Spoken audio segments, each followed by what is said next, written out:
بسم اللہ الرحمن الرحیم۔ سورہ المومنون آیت نمبر 1 سے 11 میں اللہ فرماتا ہے، بے شک ایمان والے مسلمان ہدایت کے راستے پر ہو گئے ہیں،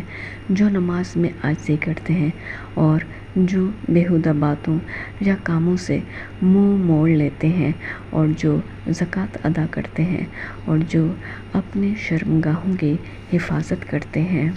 مگر اپنی بیویوں کے پاس یا ان کنیزوں کے پاس جن کو یہ خرید کر مالک بن گئے ہیں کوئی ملامت نہیں، اور جو ان کے سوا دوسری عورتوں کے پاس جانے کے طلبگار ہوں، وہ اللہ کی مقرر کی ہوئی حد سے نکل جانے والے اور شریعت کو یا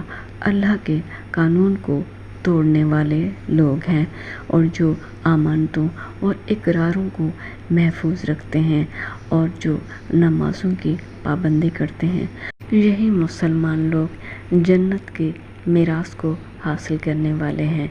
اور جو مسلمان جنت کے میراث کو حاصل کریں گے اور وہی لوگ اسی میں ہمیشہ رہیں گے۔